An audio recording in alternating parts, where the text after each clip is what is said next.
Hey everybody. Hi. Yeah, hi y'all.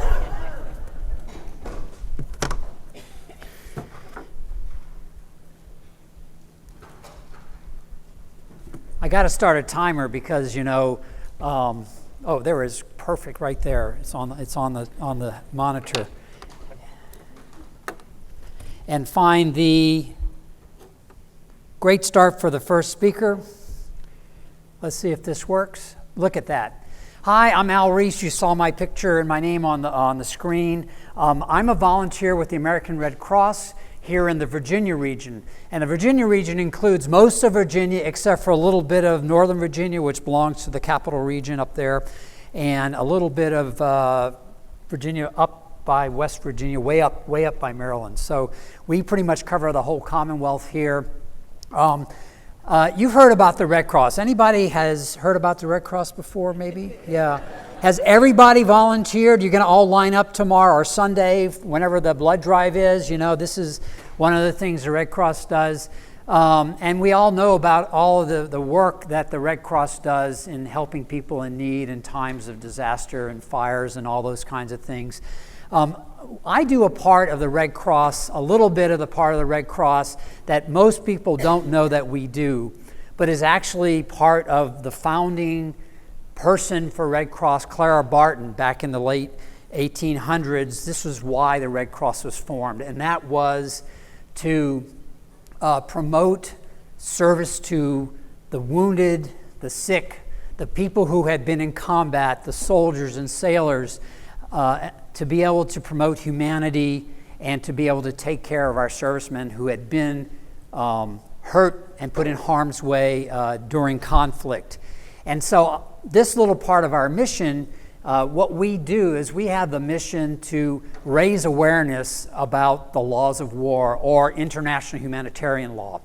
And that's something that I've been doing for a couple of years as a volunteer. I have my colleague, Luis Yofe. He's going to be here. We're going to be here for the day tomorrow. We're going to hopefully talk to a lot of folks, just to get to know you better. And then I also want to give a shout out to Michelle Dowdy. Is she in the room? Where's Michelle? I hope she's here. She's the executive director of the Blue Ridge chapter of the American Red Cross in Lynchburg, and she's the one who got me involved with this, and I'm honored to be here. And it was great to hear that, and confirmed, right? The Rotary is a humanitarian organization. That's what you do. You are all about peace and promoting peace and helping other people. And that's what we're going to be talking about today in the context of armed conflict. Last thing is I want to do a little plug before I move on is that we have programs.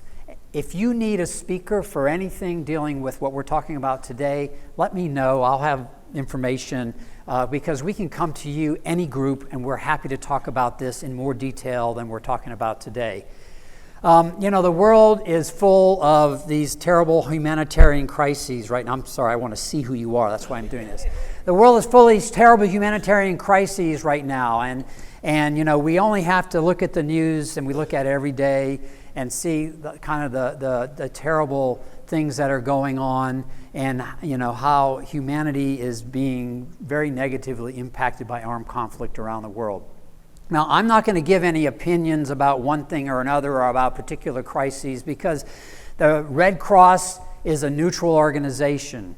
Our role is to be able to be neutral and impartial so that we can go in and, not the American Red Cross, but the International Committee for the Red Cross can go in and help victims of war, right, without being accused of being on one side or the other. And so even though we all have our own opinions and, our personal opinions, as the Red Cross goes, we're always neutral. So I'm not going to be talking a lot about current day examples.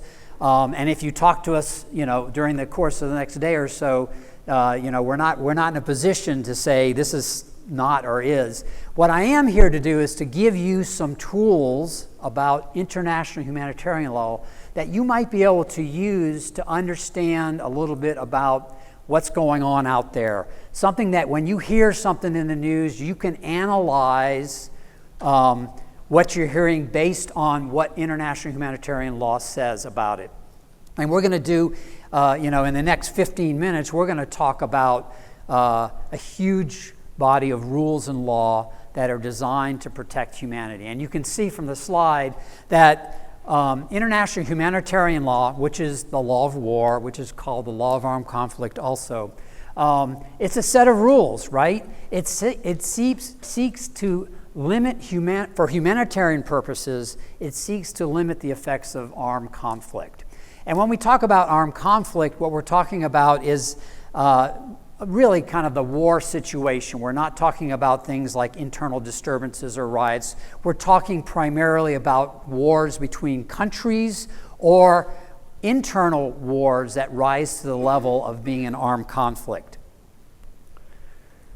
So the idea of humanity in warfare goes back a long time, and it cuts across cultures. And I was looking the other day, I'm going, we usually start around the Civil War when I'm talking about this, but I was looking through some stuff the other way, and I realized that, this has been a part of the American culture since the beginning of our country, since before the beginning of our country. And in fact, I found this quote from General George Washington. After the Battle of Princeton, the Americans in this battle had captured British soldiers as well as the dreaded Hessian mercenaries. And George Washington said, we need to treat them with humanity. We need, even the dreaded Hessians, we need to treat them with humanity, treat them as people and humans, and take care of them. And that really drove home to me about how we think about humanity and war. Is war violent? Does war cause destruction? Does war cause suffering? Yes, it does. But there are going to be limits to that. And one of the reasons we have those limits that we think about today, and we were talking about this just now, is peace, right? You treat people with humanity, peace will come and be a better peace afterwards. If you treat people with brutality, there's less of a chance of a lasting and a good peace. So the history, of course, continues of the development of modern international humanitarian law. This guy named Henry Dunant, he was a businessman, right? He was not a government official. He was a businessman from Switzerland, and he came across a really horrible battle in Europe in the mid-1800s. And what the devastation he saw, the treatment of the wounded, no treatment of wounded, right? People dying just out on the battlefield after a terrible battle. He started the International Red Cross, and began this movement to create a corps of volunteers who could help out in times of war, and also to get countries to agree with each other about certain rules. And that was the beginning of modern international humanitarian law. Fast forward to 1949, after World War II, we have the Geneva Conventions. And really, right now in modern IHL, the Geneva Conventions are the primary sources, although there are a lot of other treaties, a lot of other law out there. But the Geneva Conventions of 1949 are the ones that we would go back to form the core of modern international humanitarian law. So we're going to talk about the four fundamental principles of international humanitarian law. They are military necessity, distinction, proportionality, and limiting unnecessary suffering.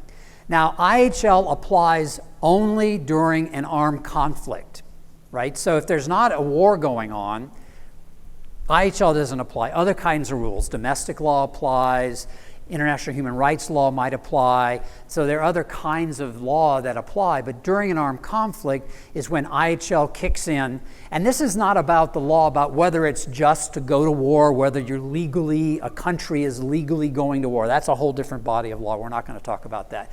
And I'm sorry, I talk about the law. I'm a lawyer, you got to forgive me. So sometimes I kind of get down these rabbit holes and start talking about that stuff. But really, we're going to focus on what are the rules that every country in the world, over 196 countries and other entities, have signed on to the Geneva Conventions, right? Every flag here and all the rest of the world are members of the Geneva Conventions. These are the rules that the world has agreed to. And we'll talk at the end a little bit about, where we stand with that, in my view. Let's start with military necessity. International humanitarian law starts with this idea of military necessity. The law recognizes that there will be violence, destruction, death, suffering during a warfare. And during warfare, the use of force is justified.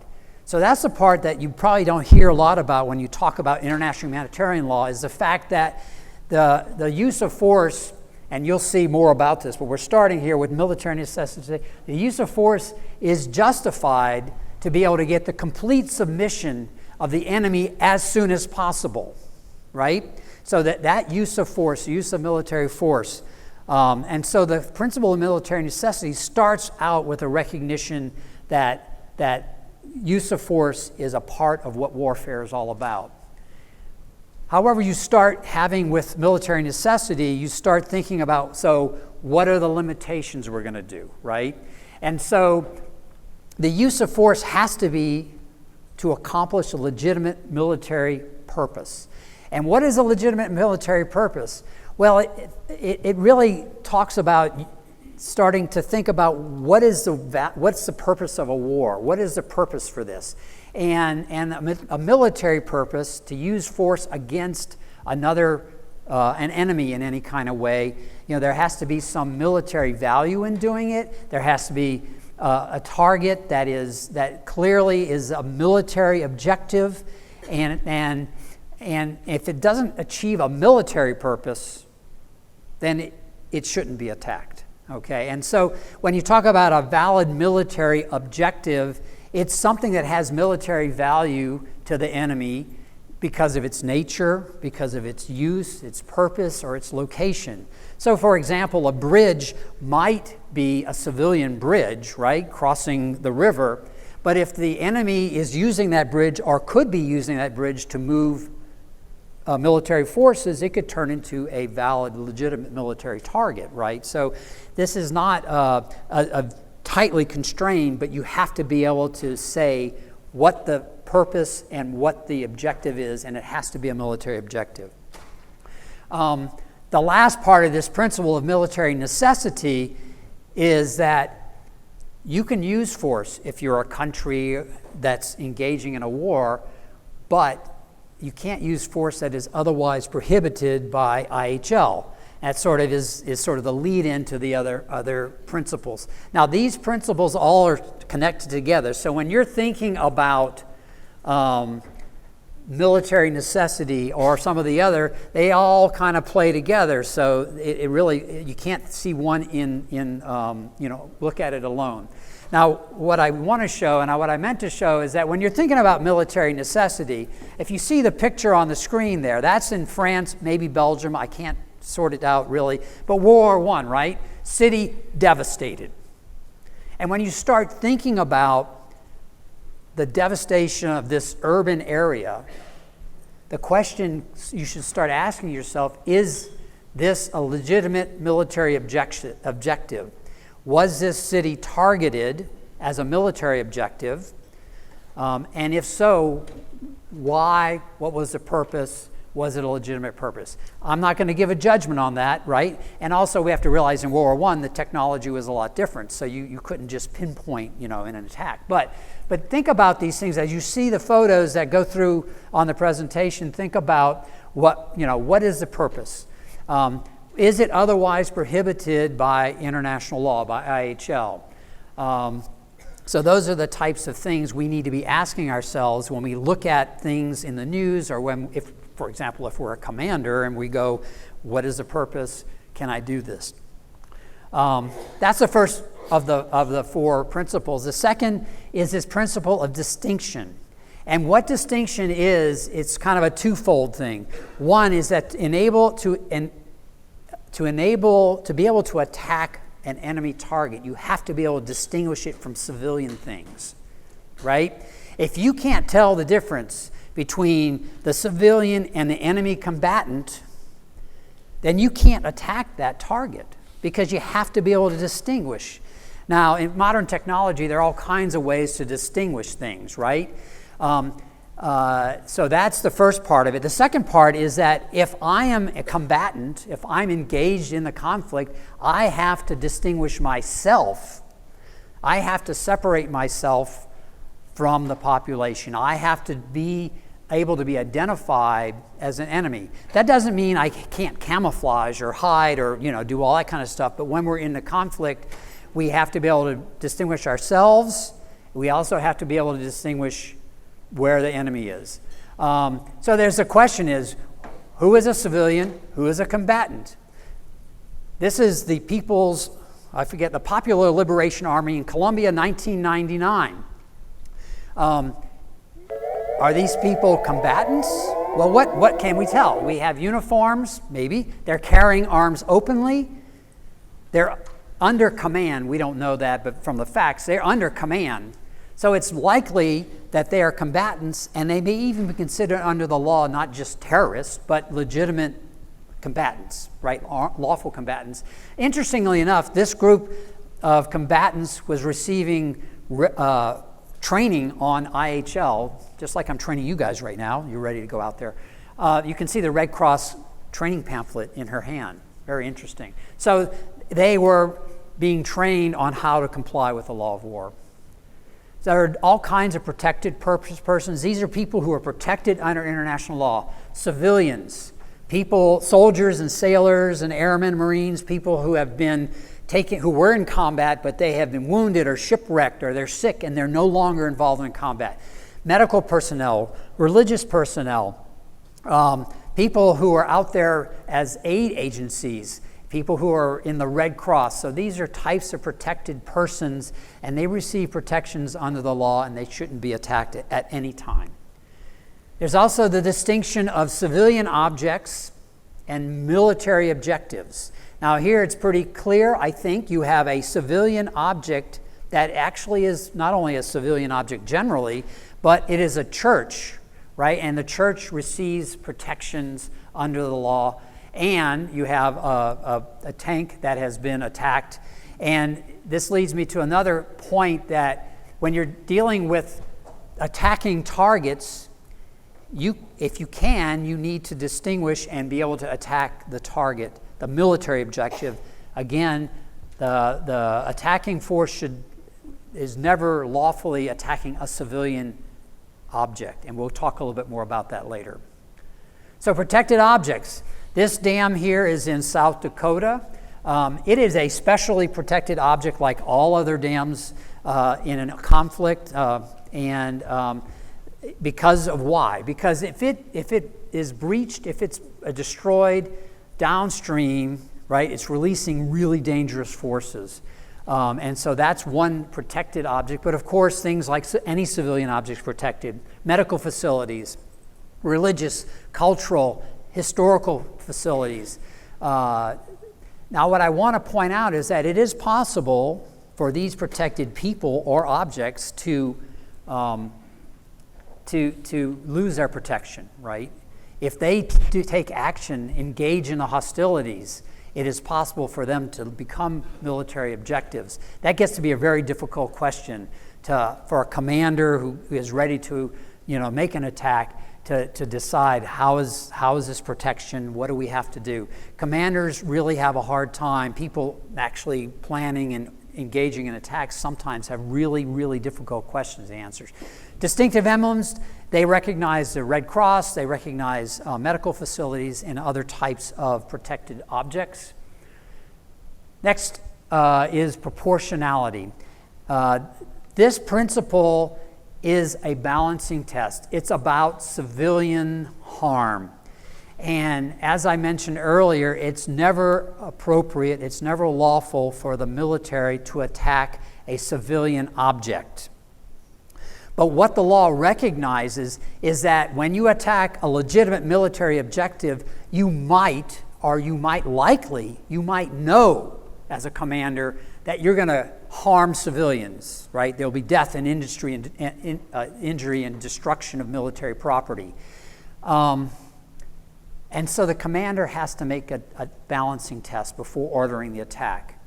Is that what this balancing test is is the anticipated civilian harm, right? With all the information coming into the commander, is that harm going to be excessive in relation to the advantage gain, the military advantage gain?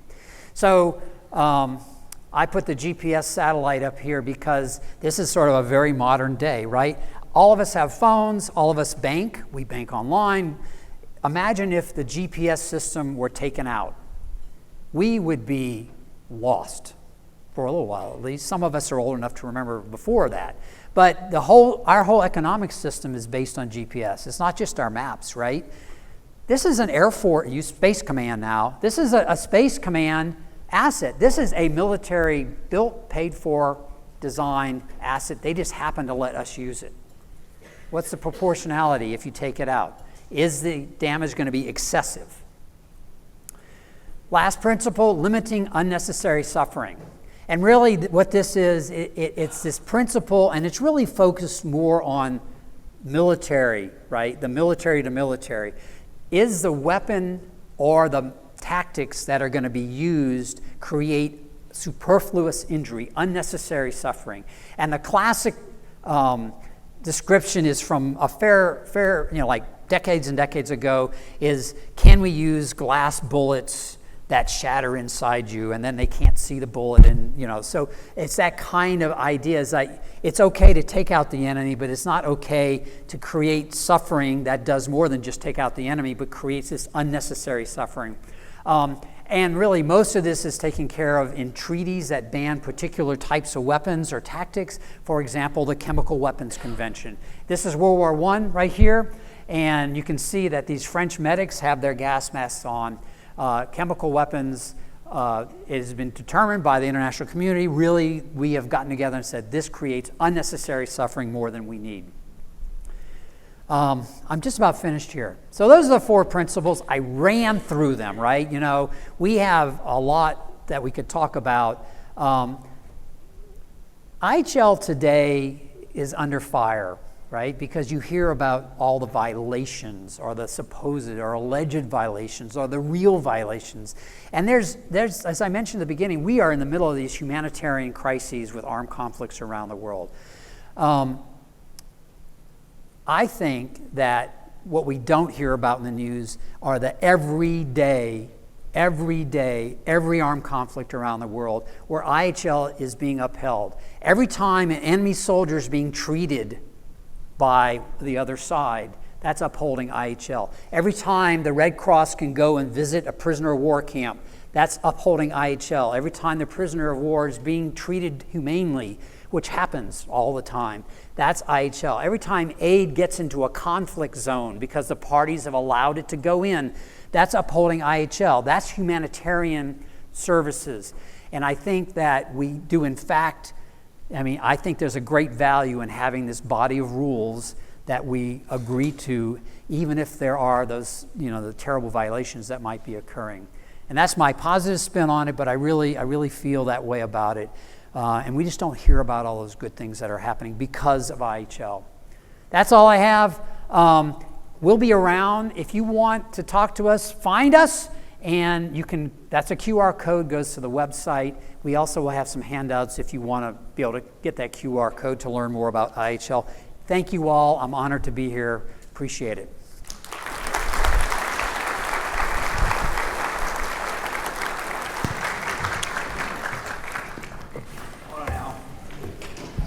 Yes.